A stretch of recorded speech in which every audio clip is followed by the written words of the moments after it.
Good. Good morning, everyone.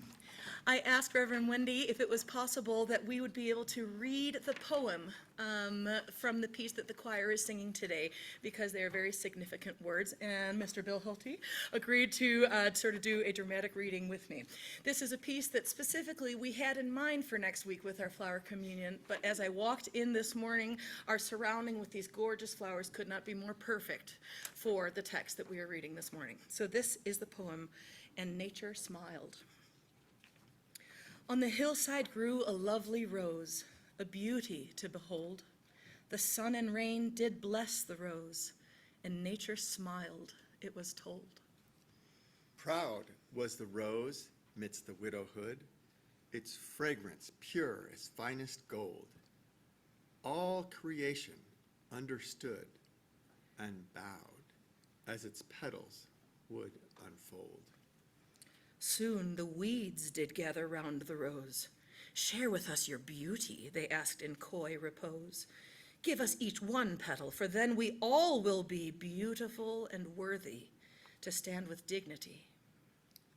Run from the beggar's ticks, run from the horsetail, run, run away, was the cry of the loon. Stay, cried the shepherd's purse, stay, cried the thorn tree. Listen to your heart, came a plea from the moon.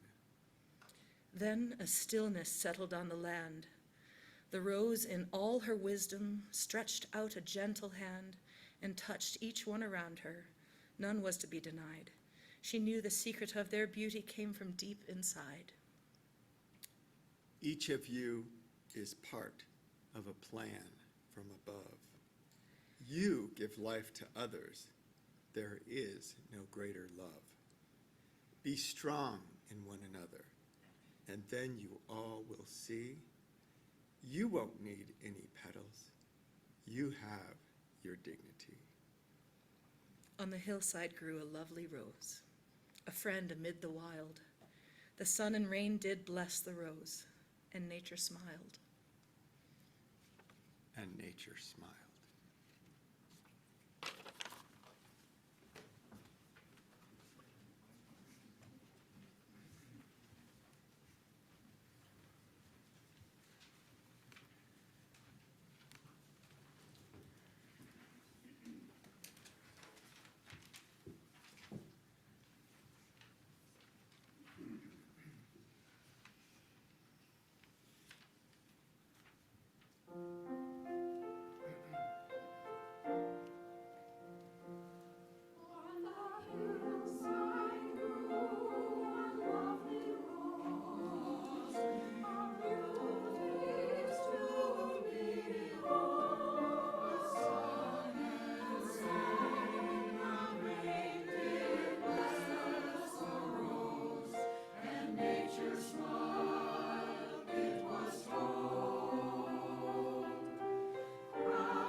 This community of care is created through our work and time together, our commitment to one another. This is our covenant, to walk together in loving fellowship, to share our hopes and our values.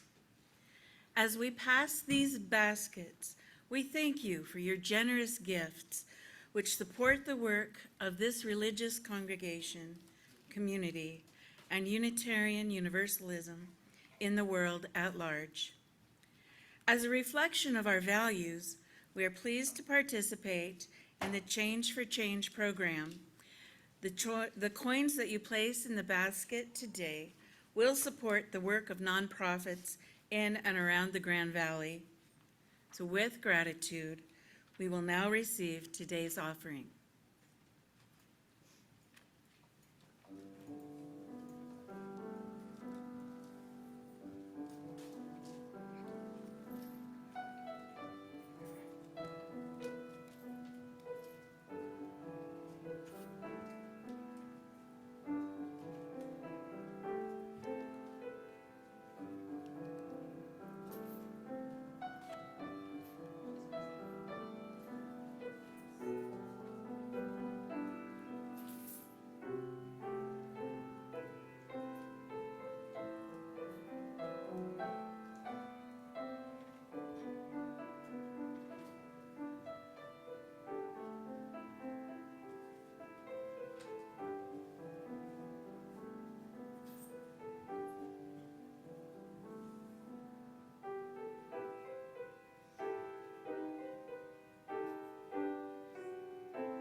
This congregation is a community of ourselves. Its energy and resources are our energy and resources. Its wealth is what we share. As we contribute to its life, we affirm our lives within it.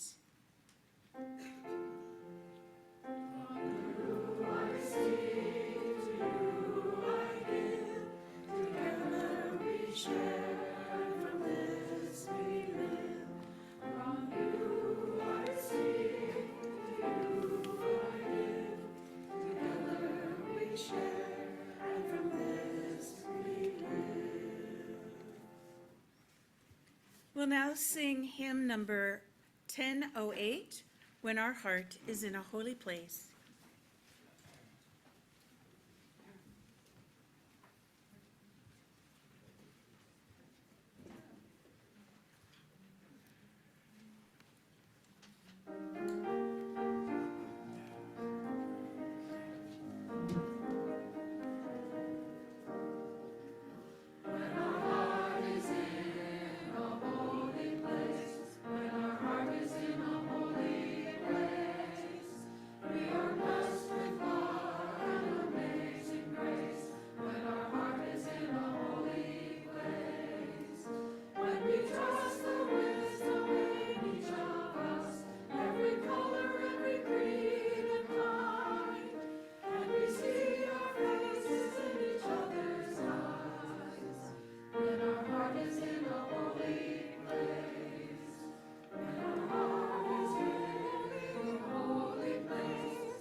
So let's see, can you guys hear me okay? All right, good.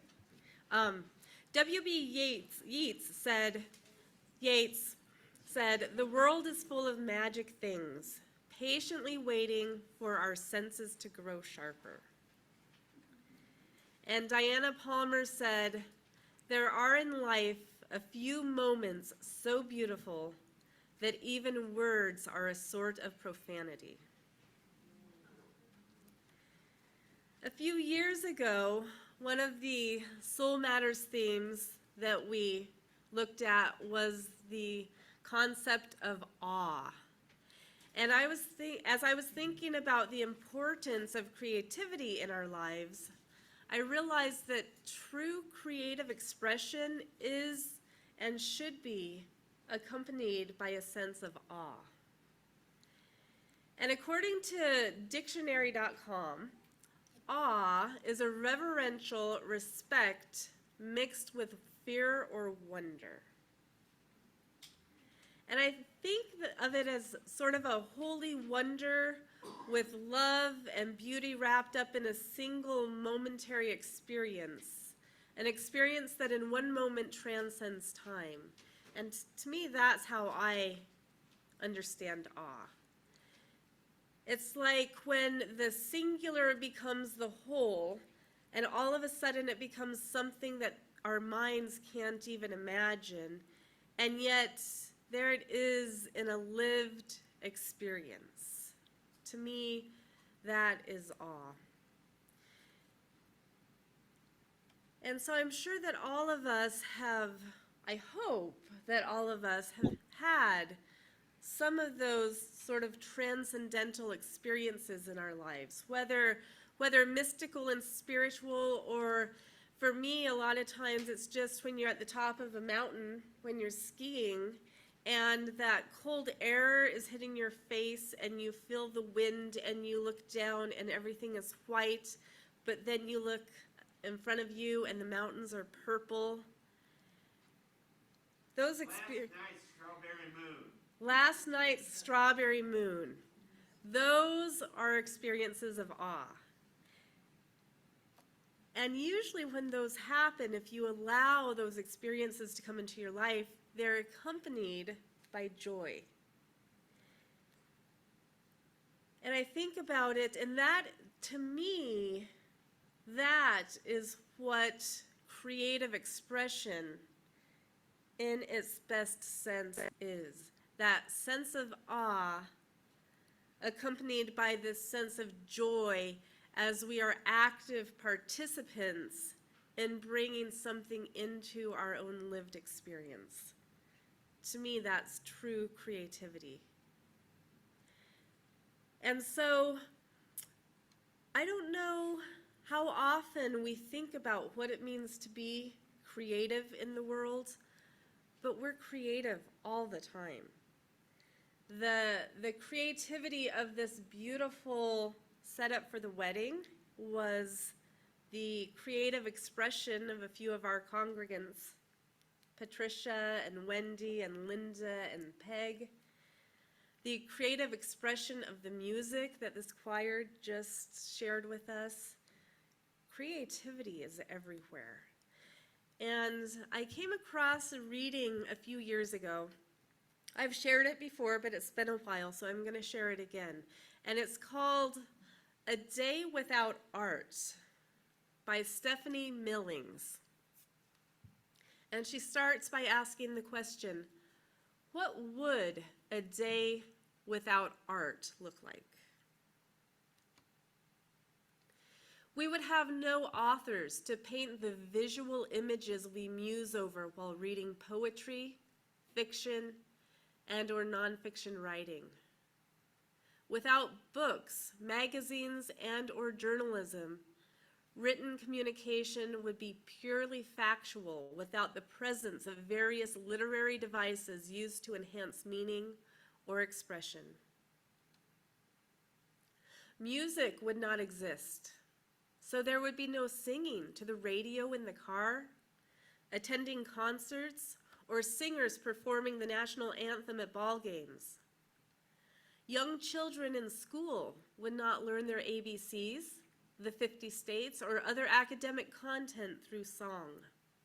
Since music would not exist, there would be no musical instruments, no bands, no symphonies, no great composers. There would be no dance. Therefore, kinesthetic participation at social gatherings such as weddings and or clubs. In addition, cultural traditions and or religious ceremonies would not be expressed through movement. Dance would not be performed in theaters, music, videos, or on television. We would be a culture that did not value kinesthetic expression, relying solely on verbal expression as a means of communication.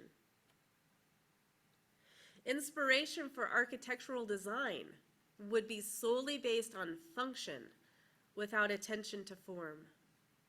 Therefore, all buildings would have a uniform look Inside of our homes, furniture and housewares would be plain without a variety of shapes, styles, and colors. Our clothing would display the function of the garment as opposed to the aesthetic preferences of the individual. There would be no museums, and since there would be no visual art, public art commonly seen in cities would not contribute to the aesthetic appeal of our communities. Furthermore, a lack of visual art would mean that children would not learn to draw, finger paint, and or sculpt with clay. Print and television advertisements would be plain, serving the purpose of announcing a product as opposed to marketing it with specific clientele. Going grocery shopping would consist of browsing over white packaging with black lettering with no catchy words or images to capture the essence of a product. There would be no actors because the field of theater would not exist. Therefore, television would be relegated to reality shows. Our viewing choices would consist of The Kardashians, The Bachelor or Bachelorette, or Survivor.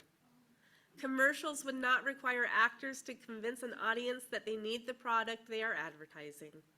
Without movies, film screens would simply be used to display information as opposed to stories that cause us to think, laugh, cry, and consider our own humanity. I want us to think about that for just a moment. You know, sometimes we get in our lives and it feels dull, or it kind of feels gray, or it feels black and white. But if we really look around us and think about what it means to be creative, creativity is everywhere. And I think it is needed within our souls. I think we can't really live if we're not being creative. And yet, as I told the children this morning, nobody is going to be creative in the same way, and we wouldn't want creative expression to all be the same, because then it wouldn't be creative. Then it would be uniform again. And so after having read this, I'm just looking around right now at everybody, and look at all the colors in this room. Look at all the colors that are on the Zoom screen. We all have our own form of creative expression, and I'm so glad, because my creativity comes through words and writing and standing up here and putting concepts together and then hoping to share them with you in a way that hopefully sometimes makes a little bit of sense. And that's where I get joy. That's my creative expression. I got to express a little bit in the words for Chelsea and Ethan's wedding yesterday. But to see the creative expression of how Chelsea and Ethan put together their celebration of their life that they want to share together with their colors and their outfits and their music. It was so beautiful. It was so unique. And we think about creative expression through art and through color and through music, but it's through architecture. It's through having the concept of being able to look at a square box that used to be a bank and say, oh no, there is so much opportunity to build so much more than what we see right now.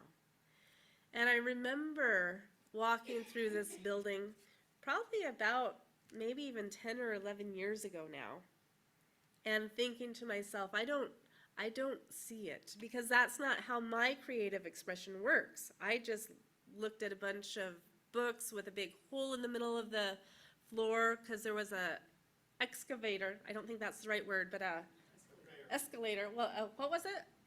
A conveyor that had all of these books downstairs in the basement, and there was a hole right there where Debbie and Dave are sitting, and the books would just go up, and there was this big hole in the floor.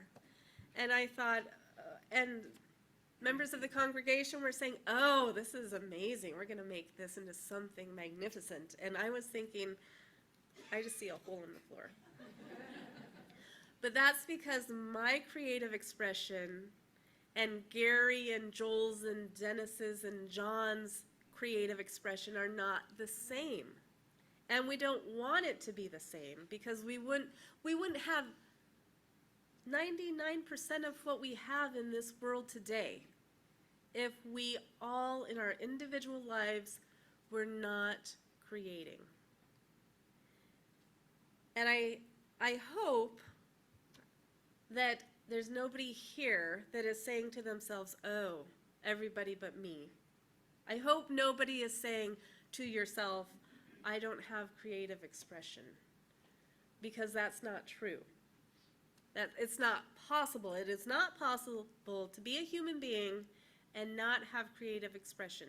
And even if you are a very linear thinker and you love numbers and you love structure, there's beautiful creativity in math. There's beautiful creativity in numbers. The reason that we are making it to the moon and the space and stars and Mars is because of the creative expression within the laws of science and numbers. There's amazing creativity with chemistry. Unfortunately, some people are creative in a way that they have used chemistry to create things that are not good for our community in the form of creative drugs that then aren't helpful, but it's creative. And so my invitation for us today is to think about, what is it to be creative? What is it to be creative in your own life? What is it to be creative within this little UUCGV faith community? And that's why I'm really excited that Maya's about to start this new position. We were talking just yesterday, and she has all these ideas, and she's like, we're going to do this mural with these teenagers, and she has all these ideas. And it's fun to be creative. Nathaniel he's my 17-year-old. And he is expressing a lot of creative expression right now through making the ideal pretzel. And through his creative expression, he came down the other day, he said, you're going to have a toxic chemical arrive at the house, but do not worry, I am not going to poison you. I have done my research. And so I will be putting lye on those pretzels, but I have done the research, and lye, when baked, turns into baking soda, so I'm not going to poison you. And I was like, okay. I don't know that he would consider that creative. I consider his pretzels creative, and I'm not dead yet. His creative expression has me taste testing all types of pretzels that he's then taking to the pool, and I guess the lifeguards really like that. But that's creativity, not in a traditional sense, but when you're in the kitchen creating a meal with love or a pretzel, it's creative.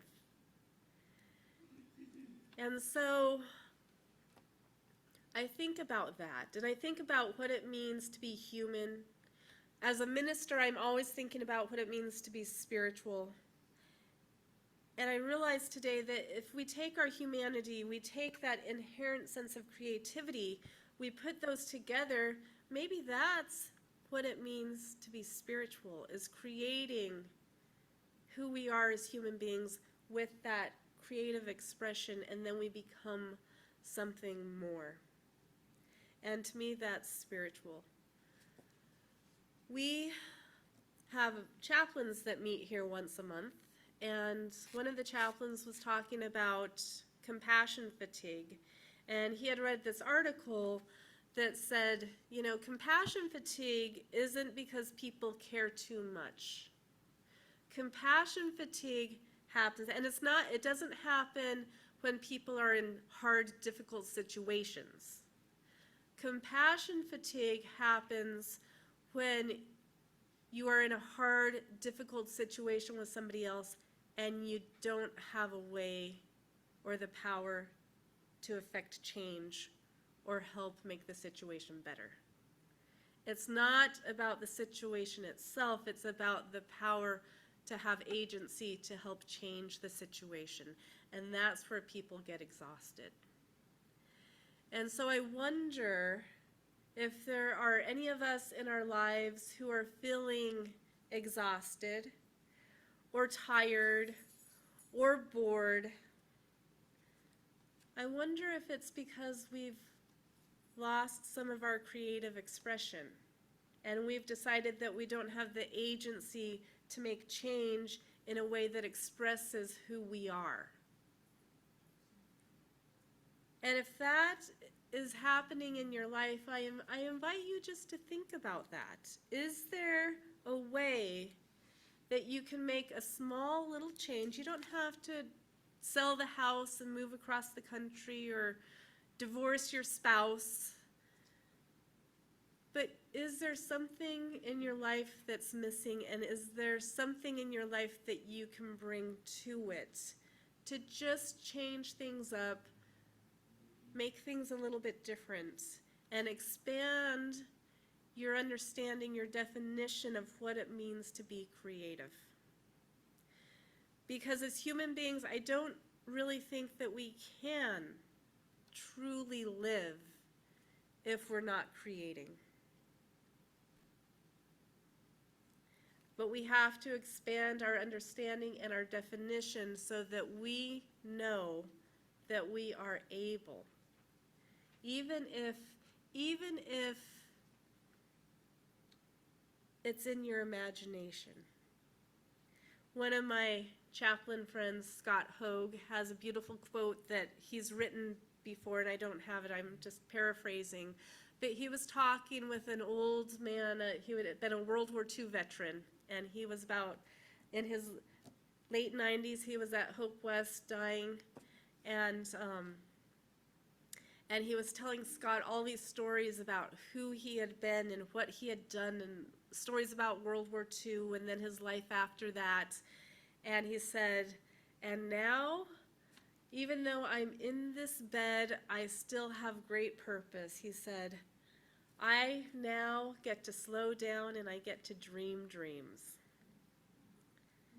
He, even as his physical body was shutting down, understood that he was still creative. And so I invite us to think about that. We all have purpose. We all have potential. We all have creative expression. And if we're not feeling it in our lives right now, just think about what might you change? What might you bring in? Even if it's in the way you salt a pretzel. Creative expression is there, it's with us, it's within us, and it's here for us to express individually and collectively together.